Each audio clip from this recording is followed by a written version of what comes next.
mga kabunyog, mga kababayan, Kulex Soliman ang malupit sa katotohanan. Isang masayang araw po, mga kabunyog. Itong araw na ito, mga kabunyog, lahat po ng kaso ni Laila de Lima ay tapos na. Yan.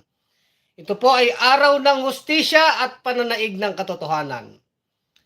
Kanina lamang po ay dinismiss na po ng korte, no, ng Muntinlupa Regional Trial Court yung huling kaso po ni Laila de Lima, yung may kaugnayan sa droga.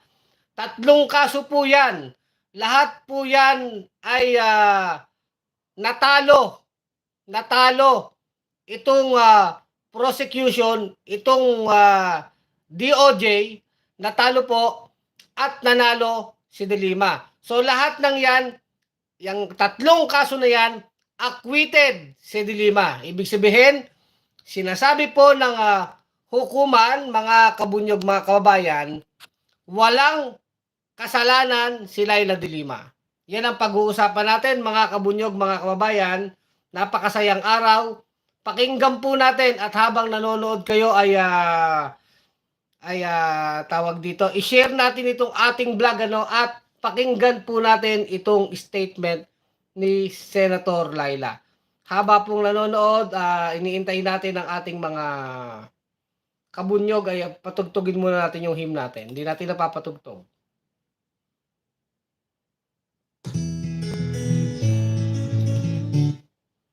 Yung rap song na lang ang patutugtugin natin. Yan po.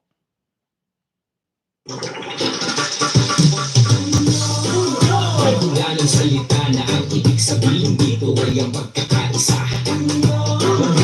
Bunyog Parties, halika na, bunyog Parties ka na. Halika na, bunyog Parties ka na. Halika na, bunyog Parties ka na. Bunyog Parties. So yan mga kabunyog, mga kababayan. Wala ng salita na ang ibig sabihin dito ay ang pagkakaisa. So, alam nyo, ang ginawa po ng bunyog dito, simula po nang si Laila de Lima ay kinasuhan, hanggang ngayon po, hanggang sa siya'y nakalaya, tayo po sa bunyog, hindi tayo tumigil sa pagsigaw ng kanyang kalayaan, sapagkat umpisang-umpisa pa lang po ng kasong ito, mga kabunyog. Alam natin na ito ay imbentong kwento. Ito ay mga imbentong kaso, mga kasinungalingang kwento na tinahitahi po nila Duterte, nila dating DOJ Secretary Vitaliano Aguirre at lahat ng mga kasabwat. Ang dami pong magkakasabwat dito sa kaso ni Laila de Lima, kung saan si Laila de Lima po ay nakulong ng 7 taon. Isipin nyo, 7 taon. Tinagtad po ng kaso si Laila de Lima. At sa awa ng Diyos, ipi-play natin yung sinabi ni Laila de Lima kanina. Sa awa po ng Diyos at sa pananaig po talaga ng katotohanan at katarungan, na dismiss na po ang lahat ng kanyang kaso. 3 kaso po yan, dismiss po lahat. Yung isa acquittal, yung 2 dismissal. Demurrer to evidence po ang tawag doon. Yung kaninang kaso, demurrer to evidence, ibig sabihin, tantamount to acquittal or acquitted po si Laila de Lima. So, lahat ng kaso niya, tapos na po. At matindi po yung message ni Senador Laila de Lima dito sa mga nagsabuatan. O ito po, habang pakinggan po natin yung statement ni Laila de Lima at syempre, Jessabar, God bless Laila de Lima. Ang gandang pag-usapan natin ito, i-recap natin. Ano bang nangyari sa mga tawag dito? Anong nangyari dine sa kaso ni Senator Laila de Lima? Ayan, basahin ko lang yung mga message nyo, no? So, pakinggan po natin itong statement ni Senator Laila de Lima kanina pagkadeklara po ng kanyang kaso, ng dismissal ng kanyang kaso. Sam Daniel, good evening Sir Kulex, mabuhay ang bunyog. Ito po. At sabay-sabay pa nating tutukan ang paniniguro na mababayaran ng mga abusado sa kapangyarihan at mga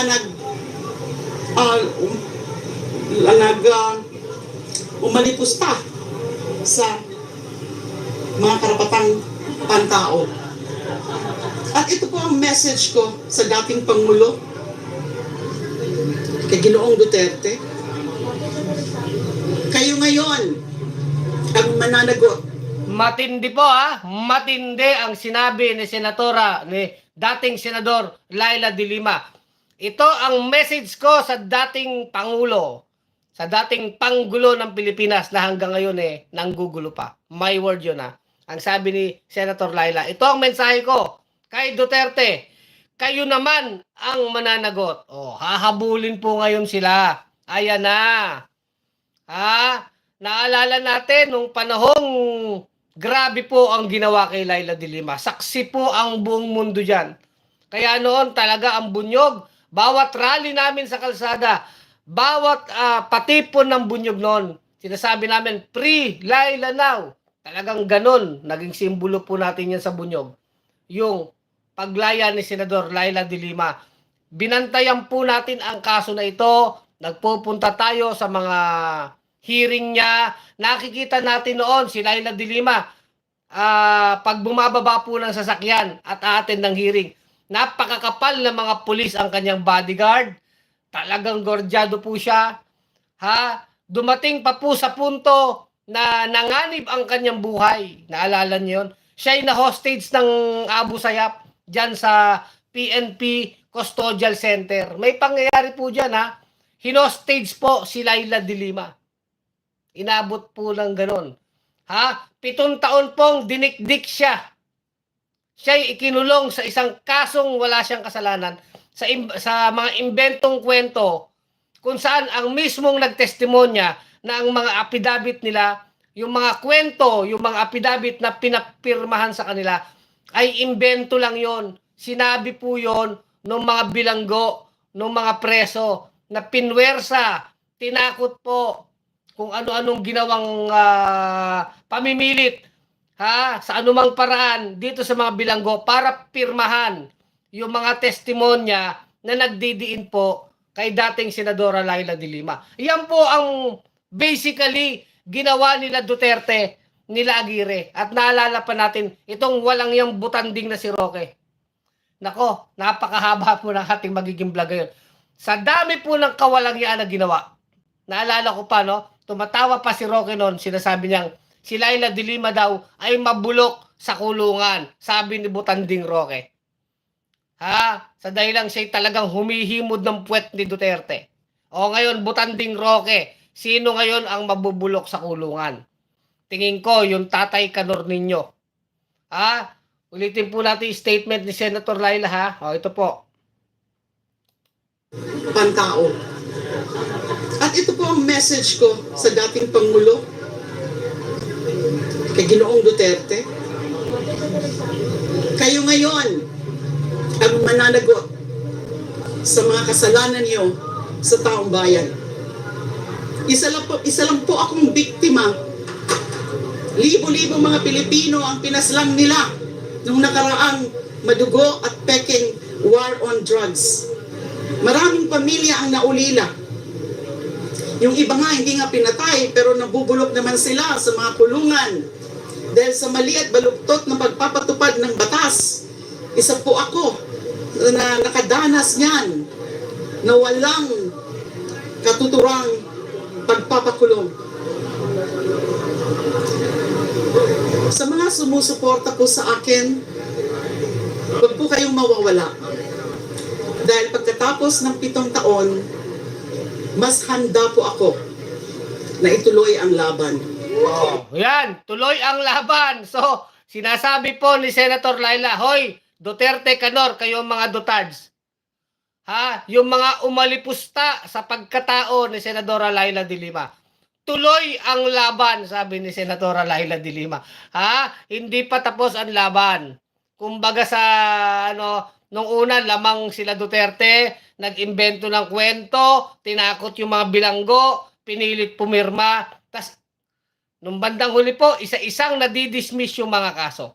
Yung una pong kaso ni Laila de Lima, dismiss po yun. Dismiss. Demurrer to evidence. Ano ibig sabihin ng demurrer to evidence? Dismissal po yan. Tantamount to acquittal. Ibig sabihin nun, pag sinabing demurrer to evidence, then granted, ibig sabihin po, yung prosecution, binigay na po nila lahat ng ebidensya nila sa korte, sa hukuman. So, ang unang nag-present ng ebidensya, itong prosecution. Ngayon, ang gawain sana ng depensa ay magdepensa, maglabas ng mga depensa nila, ebidensya nila. Contrary doon sa mga ebidensya ng prosecution. Pero hindi na po yun nangyari kasi may tinatawag na motion, isang motion, demurrer to evidence. Ibig sabihin, sa tingin ng depensa, hindi naman sapat itong mga ebidensyang pinakita ng prosecution para mapakulong itong si Senator Laila. Nag-grant po yan, yung demurrer to evidence na yan, doon sa unang kaso. So, dismiss. Pangalawang kaso po ni Laila de Lima, acquittal. So, anyway, yung demurrer to evidence, katumbas po nun ay acquittal ng kaso. Ibig sabihin, walang kasalanan. Mahina ang kaso. Itong pangatlong kaso po, matindi rin ito, drugs din ito, pinayagan pong magpiyansa si Senator Laila de Lima. Ibig sabihin, nakita nung judge, ni Judge Henergito, mahina yung kaso, mahina yung batayan kung bakit kinasuhan si Senator Laila, pinayagan magpiyansa. Pero hindi pa nga tapos ang laban kasi yung bail, yung piyansa, pansamantalang kalayaan. No, mga kabunyog, pansamantalang kalayaan. So ito pong third na kaso, demurrer to evidence, granted din po, therefore dismissed na naman yung kaso. Ibig sabihin, itong prosecution, nagbigay na naman ng mga ebidensya at hindi na po nag-counter itong sila Laila de Lima, kung hindi, nag-file na lang ng demurrer to evidence. Kumbaga, mahina naman yung mga ebidensya nyo. Ginrant po yan ng korte. So, dismiss ang kaso. So, therefore, lahat po ng kaso ni Senator Laila, dismiss. Clear na po lahat. Ibig sabihin, wala talaga siyang kasalanan. Korte na po ang nagsabi niyan. Korte. Kasi nga, nakita ng korte, nagbabaligtara na, binabawi na ng mga testigo ng prosecution yung kanilang unang sinumpaang salaysay. Dahil sinasabi nga sila, Ragos, madami po yan. Lahat kami dito tinakot. Tinakot kami, pinwersa, o di ba? Bilanggo ang ginamit nila Duterte para maglubid ng kasinungalingan. Ganyan po kademonyo ang ginawa ni Duterte. Hindi lamang kay Senator Laila ha, sa maraming biktima po ng kawalang katarungan. Yung iba nga sabi ni Senator Laila, pinatay. At alam na alam natin ang pinakarason kung bakit si Senator Laila ay pinag-initan ng todo-todo ni Duterteng demonyo. Sabihin ko na po talaga. Bakit po? Dahil si Laila de Lima po ay nag-iimbestiga nun. Nag-imbestiga sa mga patayan, sa mga extrajudicial killings na naganap po dyan sa Davao at kahit nung unang buwan, yung mga unang buwan ng pagkapangulo ni Duterte, si Laila po ay nag-initiate ng investigasyon dyan sa mga patayan, sa mga extrajudicial killing. At naalala nyo nun, marami pang kapanalig si Duterte noon, kahit mga senador, tinanggal pa nga si Laila de Lima bilang chairman ng committee. Committee on Justice. Tinanggal si Senator Laila sa kanyang posisyon. Naalala natin yun. Pinagtulungan talaga siya eh. Pagkatapos siyang alisin sa Senado, yung kanyang committee chairmanship, sinampahan na po siya ng kaso. Nare-recap lang natin. Ang dami po talagang kasong sinampa, 3. Lahat non-bailable eh. Lahat non-bailable. At ito ang matindi. May chance si Senator Lailang tumakas. Pwede siya magpunta ng Amerika. Nababalitaan niya na siya kakasuhan na walang piyansa. May chance nun si Senator Laila. Mag-asylum siya sa United States, tatanggapin siya doon. Pwede siyang tumakas, magtago, mag-asylum. Pero maliwanag po yung ginawa ni Senator Laila, and that is history. Kitang-kita ng buong bayan, buong mundo, hindi tumakas si Senator Laila de Lima. Hindi nagtago, hindi nag-alibay. Tignan nyo na ang pagkakaiba, mga kababayan ko. Si Laila de Lima, hinarap po yung kaso. To the point na ikinulong siya. At sinasabi niya, haharapin ko tong kaso na to. Hindi ako magpapaawa. Dahil alam ko na itong mga kaso na to ay kasinungalingan, ay mga imbentong kwento, nasa panig ko ang katotohanan. So ang ginawa ni Senator Laila, hinarap niya yung pagkakakulong ng 7 taon. Ganyan kawalang ya itong demonyong administrasyon ni Duterte, kasama ang mga demonyo na naglubid-lubid ng kasinungalingan. Yan sila Aguirre, sila Roque, yang sila Persida Acosta ng Pau, at yung mga demonyong mga taga-NBI at mga demonyong taga-DOJ na nagtulong-tulong para ipakulong ang isang taong walang kasalanan. Kasi kritiko ni Duterte si Laila de Lima. Yan po ang buod ng kwento. Yan ang buod ng kwento ng pagkakakulong po ni Laila de Lima. Si Laila de Lima ay larawan. Ay larawan po ng pang-aapi ni Duterte, ng panggigipit ni Duterte, ng isang demonyo, diktador, isang demonyong gumamit ng karahasan para patayin ang sarili niyang kababayan at supilin ang kanyang mga kritiko. Hindi lamang, actually si Senator Laila talaga yung nakatikim ng pinakamatinding hagupit ni Duterte, ng kademonyohan nito ni Duterte, si Laila de Lima. Si Maria Ressa din Alam niyo yung Rappler, kritiko yan, ine-expose ng Rappler yung kanilang pagbabalita sa mga nangyayari pong kasamaan dyan sa administrasyon ni Duterte. Lalo na yung pagpatay ng tao na talaga namang inaamin ito ni Duterte. Anong ginawa sa Rappler? Hinaras ng hinaras, di ba? Sinampahan din si Maria Ressa ng napakaraming kaso. Hinaras yung Rappler. Ganon din ang ABS-CBN. Pinasarado nitong Tatay Digonyo ng mga Dutards na ito. Yan po. Public record yan. History na yan. Hindi na yan mabubura. Hindi na ito mabubura. Sa 3 kaso ni Senator Laila de Lima, wala silang napatunayan. Wala silang napatunayan. Di sana 6 na taon si Duterte. Di sana hinatulan na sa loob ng 6 na taon kung talagang matibay ang ebidensya. Pero hindi Kahit papano, may sinag ng katarungan na pumapasok. May konting liwanag ng pag-asa. Sa panahon pong nakakulong si Laila de Lima, mabagsik si Duterte. Tayo po sa bunyog. Kasama ang iba pang mga makabayang samahan. Hindi tayo natakot Talagang kada rally, sumisigaw tayo nun. Free Laila now! Free Laila now! Talagang sinasabi natin mula sa simula, ito'y panggigipit ni Duterte. At ito na nga po, napatunayan na. At nakita nyo, si Laila de Lima, hindi nagsakit-sakitan. Hindi nag-wheelchair. Hindi nagtago-tago. Hindi maraming dahilan. Kamusta naman ngayon itong sindikato ni Canor Duterte? Ang sindikato mo ngayon, Duterte, kamusta? Kamusta na si Kibuloy na nagtatago? Ayan. Nakikita nyo ang diferensya?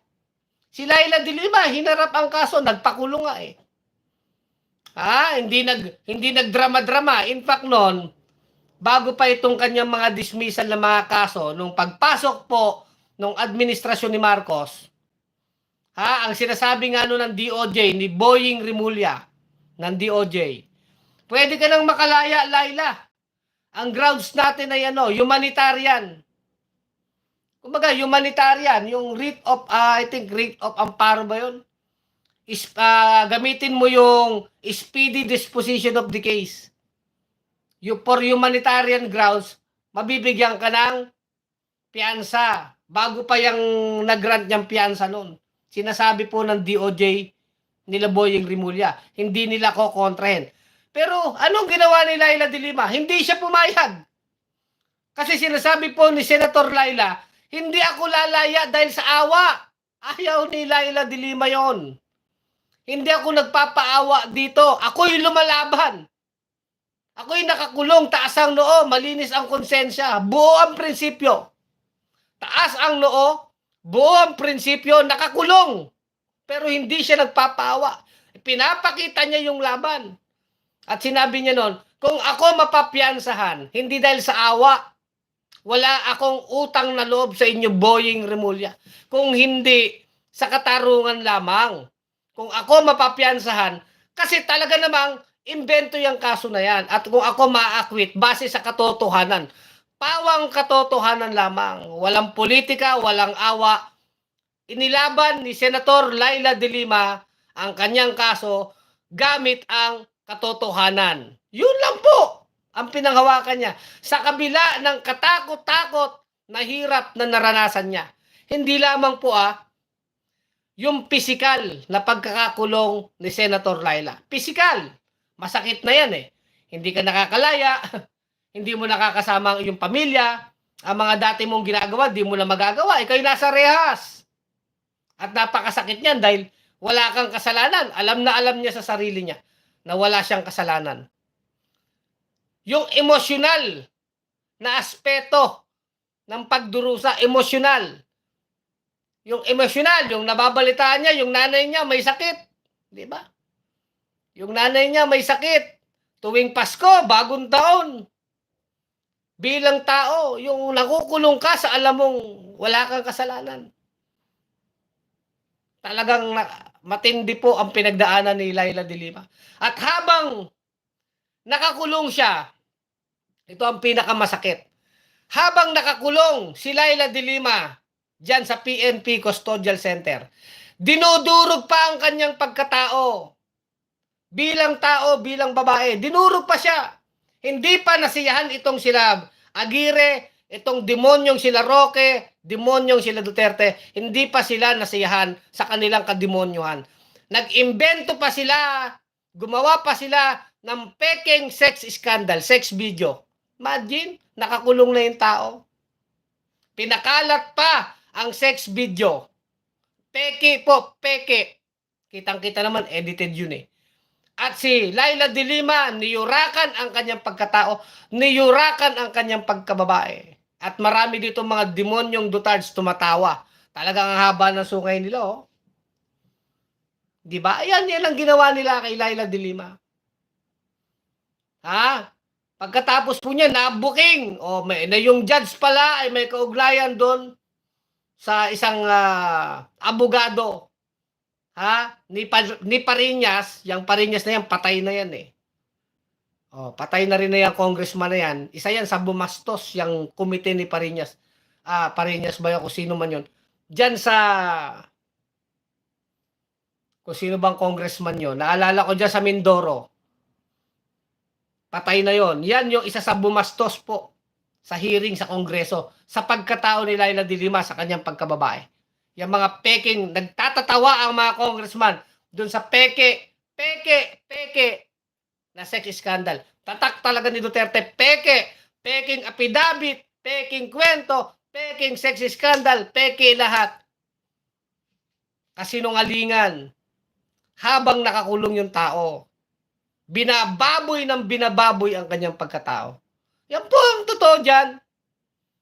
Kaya tayo, pag sabi ko nga, sa dami talaga ng mga politiko, si Laila de Lima, yung nakatikim ng pinakakademonyohan ni Duterte.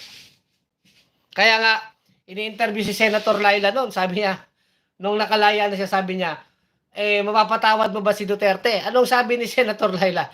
Sabi ng Panginoon, matuto tayo magpatawad, sabi ni Senator Laila. Pero sabi niya, bakit kay Duterte hindi ko talaga magawa? Kay Duterte hindi niya talaga magawang magpatawad. Sino ba naman? Tao lang din tayo eh. Sa ginawa ni Duterte, sa tingin nyo, ganun lang yon na mapapatawad siya. Kaya nga, unang statement ni Laila de Lima ngayon, na acquitted na siya sa lahat. Clear na ang kanyang kaso. Talagang totally napatunayang inosente siya. Duterte, kayo naman ang mananagot. At ginagawa naman niya ni Senator Laila de Lima, hindi naman para lang sa personal na paghihiganti eh. Hindi eh. Hindi naman vindictive si Laila eh. Makita nyo. Hindi. Hindi siya mapaghiganti. Pero, malinaw sa kanya, managot ang dapat managot. Hindi dahil gusto niyang magiganti, kundi dapat ibigay ang katarungan.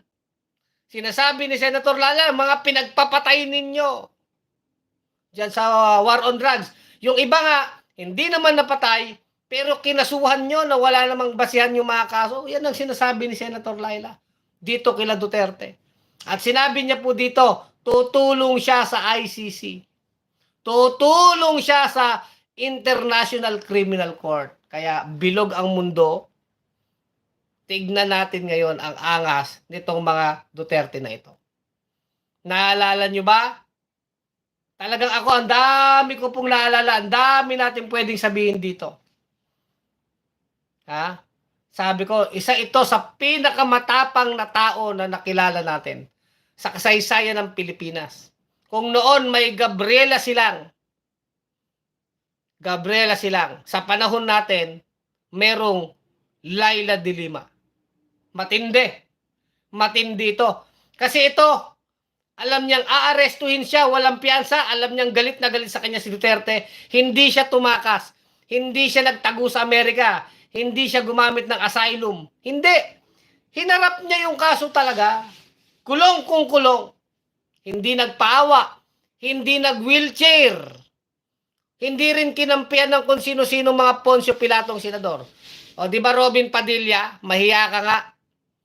Sila Cynthia Villar, siging protekta kay Kibuloy na rapist sa mga kaso, rape. Tapos pinoprotektahan nila Robin. Sige nga, ikumpara nyo kay Laila de Lima. Incomparable. Nakukuha nyo ba mga kabunyog, mga kababayan? O, ituloy po, basa muna ako ng mga comment. Ang ganda ng ating vlog, mga kabunyog. Kasi ito'y panahon ng singilan. Kahit naman po tayo nun, grabe po kabastos ng mga panatiko ni Duterte. Grabe sila kabastos kay Laila de Lima, lalo kay Laila. Nawala ang pagkatao. O ngayon, anong masasabi ng mga Dutards? O, wag niyo sasabihin hindi kayo nag-present ng ebidensya. Actually, nakapag-present ng ebidensya talaga ang DOJ eh. O, ano sabi ng korte? Wala yung mga ebidensya nyo, mahina. Bakit po? Unang-una ha, sa punto na lang, drag queen daw. Drag queen, pero sa tagal ni Duterte sa kapangyarihan, alam nyo naman si Canor, bakit miski 5 na pera mula sa droga, miski isang bank account ni Laila, bakit wala man lang nakita? Kung talagang reyna yan ng droga, na protector ng droga. May nakita bang daang-daang milyon na bank account si Laila? Wala! Zero! Nga. Walang nakita eh. Hawak na ni Duterte ang buong gobyerno? Wala! Meron bang nakitang property na binili si Laila? Halagang daan-daang milyon? Meron bang mansyon? Wala! Meron bang mga luxury cars? Mamamahaling sasakyan? Wala! Oh, yan ba? Wala eh. Walang ebidensya kahit ebidensya man lang na magdadawit, wala. Ang tanging ebidensya nila ay yung imbentong kwento ng mga bilanggo na sinabi mismo nito mga bilanggo, nila Ragos, hindi lang bilanggo, yung ibang opisyal, pinwersa kami niyan na pumirma dyan. Hindi yan totoo, pero pinirmahan namin kasi kami naman ang malalagay sa alanganin. Pinwersa kami na pirmahan niyang imbentong affidavit nila Aguirre. Lahat yan, kwentong barbero yan, hindi yan totoo. Oh, yan ang sabi nila Ragos at ng mga bilanggo. Kaya, yan nga, na-dismiss ang kaso ni Laila de Lima. Wala eh, wala talagang makakuha ang ebidensya eh. Kundi kwento. Si Duterte talaga ay napakahilig po hari ng kasinungalingan. O ngayon, si Kibuloy, nasaan? Ha? Demonyong Duterte, nasan ang demonyong advisor mo ngayon? Bakit nagtatago? Demonyo ka. Ngayon, yung ICC, sana na lang ikaw, Marcos Jr., huling maghagawa mo sa bayan, i-recognize mo na ang ICC nang magkaalaman na. Alam nyo, ang demonyo, madali yan Madami talagang naloko tong si Duterte. Maraming naloko. Pero ito po, Tatlong kaso ni Laila de Lima, hindi isa, hindi dalawa. Tatlo na lahat ng kaso na yan non-bailable. Binuno yan ni Senator Laila de Lima. Tsinaga lahat po ng ginawa ng DOJ, lahat ng manipulasyon, lahat ng pambabraso, ginawa nila dito. Ha? Ngayon, nasan si Kanor? Nasaan ka na, Kanor? Tagapagtanggol ka ng rapist. Hudas ka. Tagapagtanggol ng China. Oh. Tagapagtanggol ng Pogo. Ayan, kademonyo itong ano. Kaya tayo, nako, kulang ya. Kung pwede lang magmura ng diretsyo. Alam nyo, sobra. Hindi lang si Laila de Lima ang binaboy nila Duterte. In fact, si Laila de Lima, simbolo talaga ng pambababoy ni Duterte sa bayan. Talagang binastos ang batas. Pinaikot ang batas, pinilipat ang batas. Di ba? Ganyan ang ginawa nila Duterte talaga. Grabe po. At ito, hindi naman nakita lang ng oposisyon Nakita ito ng buong Pilipinas, nakita ng buong mundo. To the point nga, kahit ang Amerika nagkaroon pa ng Magnitsky Act Sinasabi ng Amerika. Kitang-kita namin Sa Europe, ganun din Talagang Trump upcharge yung ginawa kay Laila Lahat naman yan. Nag-iisip Parang China lang naniniwala kay Duterte Oh, di ba? Yan po yun. Katotohanan ito. Kinulong yung tao ng 7 taon kasi kritiko. O ngayon, may mga oposisyon. O yung Davao Death Squad, si Inday Takaw pala, nagpapapatay ng tao. Kinikidnap na lang daw at papatayin na lang. O wag na daw patayin sa kalye. Kidnapin na lang daw at doon na patayin at ibaon sa quarry. Sino nagtetestimonya? Si Las Cañas na mismong hitman nila. Mismong yung pumapatay ng tao na si Las Cañas ang nagko-confess, ang nag-umaamin, nagkukwento sa kanyang affidavit. Si Sara Duterte, inuutosan kaming mag-kidnap ng tao, kidnapin yung tao, dakpin yung tao, patayin yung tao, ibaon sa quarry dyan sa Davao. Sipin nyo. Oh. Tapos si Laila de Lima ay pinakulong. Oh. Sige nga. Kaya nga sabi ni Laila de Lima, ang unang mensahe niya para kay Duterte, ikaw naman ang mananagot kahit anong edad mo pang kanor ka. Baka mamaya mag-wheelchair ka, magpapaawa ka, o magtatago ka. Mga gawain ng mga sinungaling at ng mga duwag. Yan, ang magtago, magpalusot. Gawain po yan ng mga sinungaling at duwag Yung hindi humaharap sa kaso, bantag. Si Bantag, mamamatay tao din yan ngayon, nagtatago. Si Tebes, nagtatago. Si Kibuloy, nagtatago. Pati yung Pogo Queen na Alice Guo na yan, magtatago. Pati si Kanor, magtatago yan. Di ba? Bakit? Mga sinungaling na mga demonyo yan Ganyan yan, pag nagkakabukingan na. Pag nananaig na ang katotohanan, katarungan, ang mga vampira, nasisilaw na sa liwanag ng katotohanan. Nagtatago na sila sa dilim. Booking. Ano ang mga Dutards ngayon? Booking. Ang sarap palamunin po ng katotohanan itong mga Dutards ano ngayon na sinasabi ni Rocong mabulok sa kulungan? Hoy, Roque, yung kabaklaan mo. Hudas kang bakla ka. Nabuking ka. Sabi mo pa kay Laila de Lima? Si Laila de Lima ang makukulong, mabubulok. Ikaw, ginamit mo ang pera ng bayan sa kabaklaan mo. Buking na buking ka, tarantado ka. Ako, pagka-issue ni Laila de Lima, tayo high blood. Dahil matindi po ang pinagdaanan ni Laila at sabi ko nga isa talaga yung kaso ni Laila na talagang naghari ang kadiliman, naghari ang kasinungalingan, sobra-sobra po. Ang kabastusan, naghari. Yan ang nangyari. Kaya nga sabi ni Laila, naku, hindi ko mapatawad Kahit inuutos ng Diyos magpatawad, sabi niya, pagdating kay Duterte, hindi ko mapatawad. Hanggang ngayon, hindi man umaamin sa kasalanan niya di ba? Yan problema kila Roque. Naalala niyo sinabi ni Roque na pangiting-ngiti pa? Dating human rights lawyer yan. Di ba? Ngayon, sila naman nabuking sa Pogo. Manluloko ka pa, sasabihin mo pang escort mo kasi may diabetes kang Meron kang ano, sakit, hindi doktor ba 'yon? Ah, yung problema ginamit pa ang pera ng bayan sa kanyang kalandian eh. Yan ang problema dun eh. Sinungaling kang Rocky ka. Sa Pogo, na-discover yung Papa Balls mo. O, ito namang si Duterte. Pogo din. Ikaw din pala. Ikaw din, Duterte. Pogo. Ikaw ang hari ng Pogo. O, pati paghuhudas sa Pilipinas. Mga tuta kayo ng China. O, pati mga pagnanakaw. Pagnanakaw nyo ginawa sa COVID. Kaya ang daming kasalanan. Grabe po. Ang daming kasalanan talaga. Ang daming kasalanan. Parmali, oh. Di ba mga kabunyog, mga kababayan? O, mga Dutards, anong masasabi nyo? Ha? Anong masasabi nyo? Oh. Ngayon, dismiss ang kaso. Walang kasalanan. Ayan, korte nagsabi. Ang ganda ng usapan natin eh.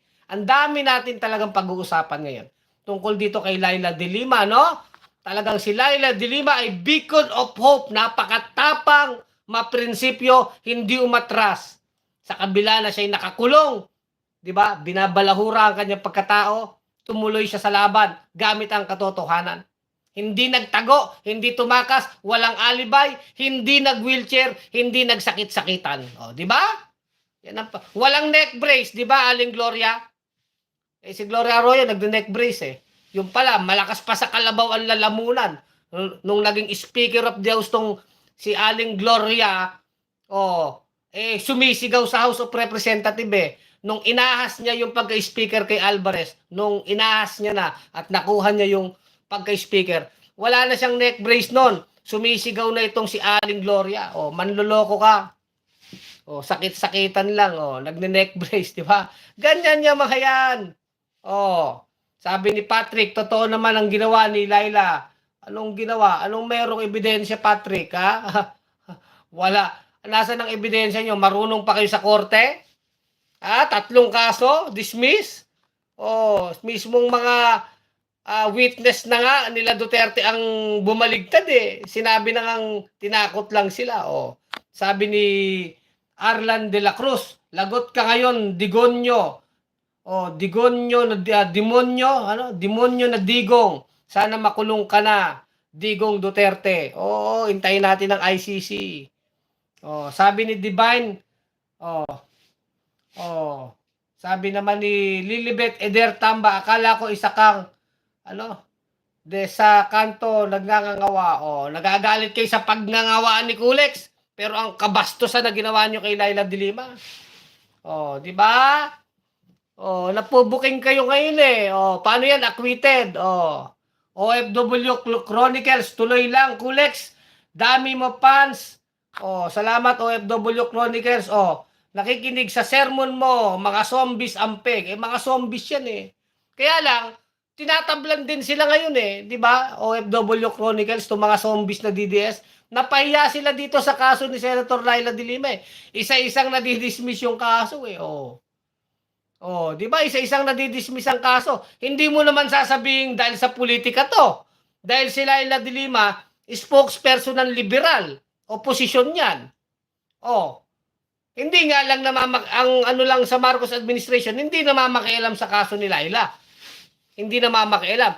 Yung administrasyon ni Duterte kasi, sobrang garapal eh. Sa totoo lang ha, sobrang garapal. Talagang pinakikialaman. Binastos nila Aguirre, nila Roque yung batas eh. Sila Duterte, talagang binaboy ang batas. Pero pag magnanakaw sila, talagang pinipilipit pa nila lahat. Mula sa pagnanakaw hanggang sa panggigipit, marami silang diskarte. Confidential pad, pork barrel ni Polong, parmali. Ngayon, hanggang pagtatago ni Kibuloy, alam nila yan eh. Lahat ng kademonyon nga, pati panghuhudas, pagpapakatuta sa China, pati mga pogo-pogo, sindikato din eh, Duterte din eh.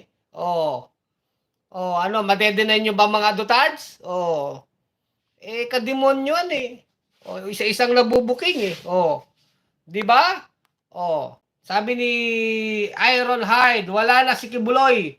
Takot din pala. Pati anak ng Teteng, wala na yan.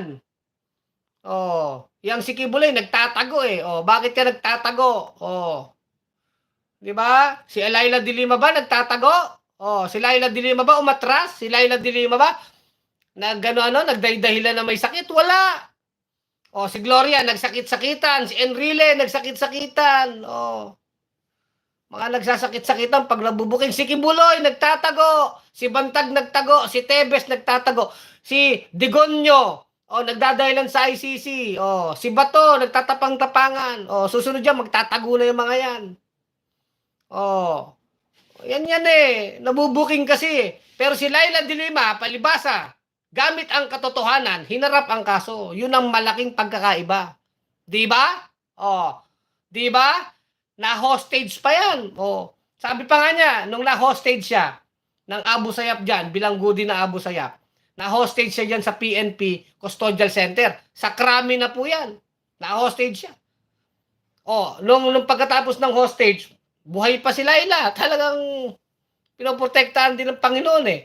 Sabi ni Boying Rimulya, ililipat ka na namin kasi request mo lang, ililipat ka namin ng kulungan.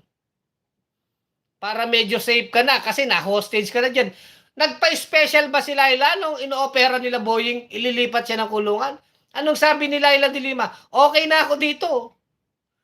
Okay na siya doon. Oh, nagpa-special ba? Wala. Wala namang aircon ng ano yan. Walang aircon, walang computer, walang laptop, walang cellphone, walang telepono.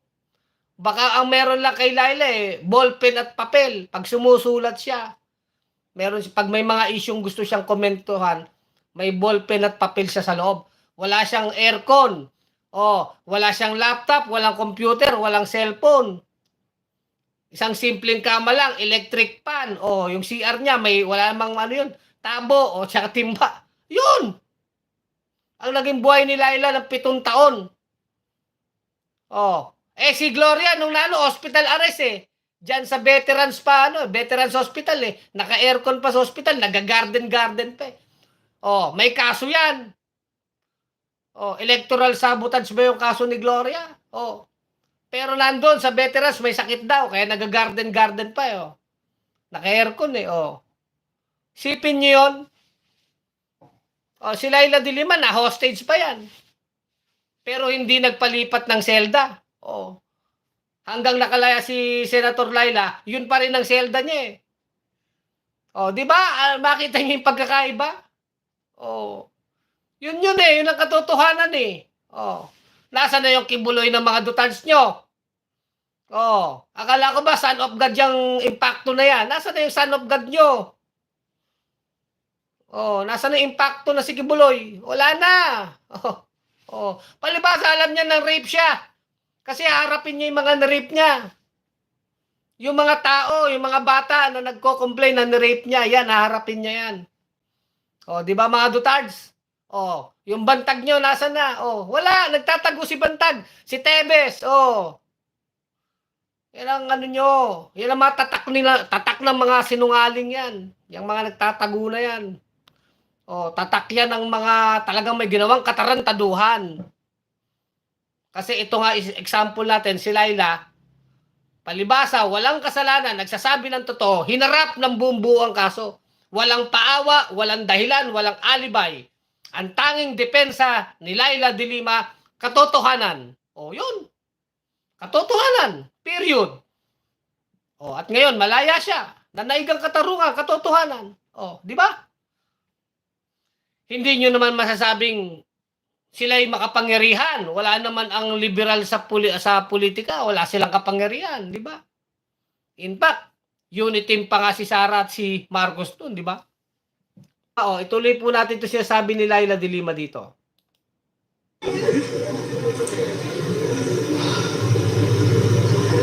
Let's pray together.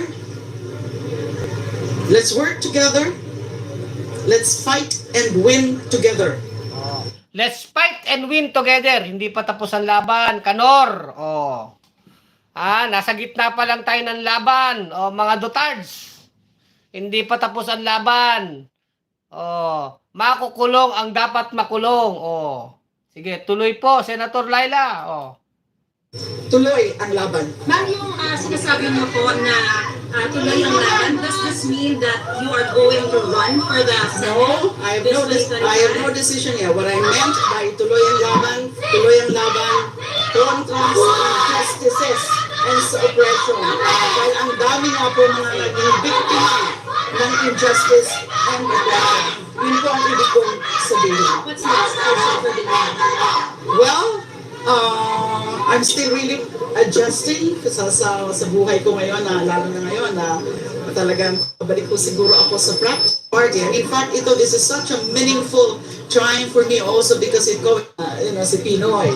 So namimiss ko nga po. I'm sure he was with us sa courtroom kanina in spirit.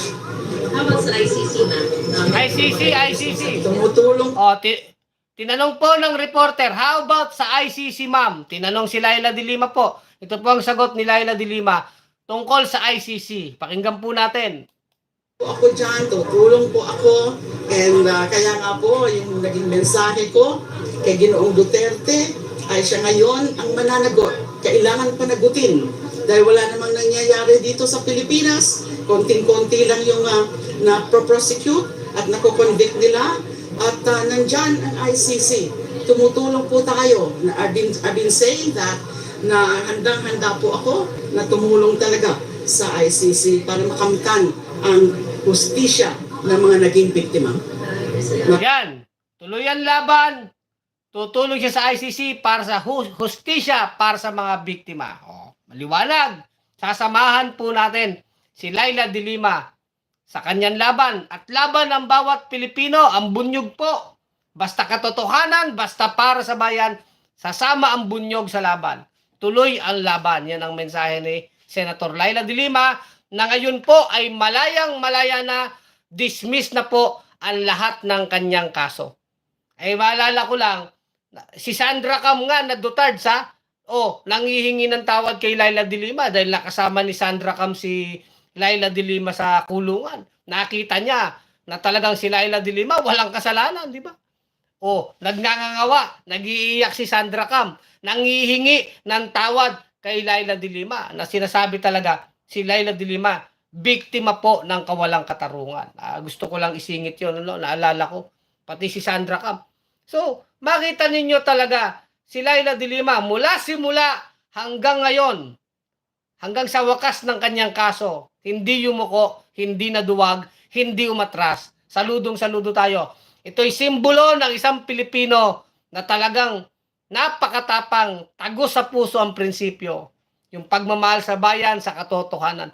At ngayon nga, sabi ni Laila De Lima, tuloy ang laban, Duterte, ikaw naman ang mananagot. So, Kulex Soliman ang malupit sa katotohanan, sa bunyog pagkakaisa, mga kabunyog, mga kababayan, tuloy ang laban. Bunyog, bunyog, halikan na kasama ka.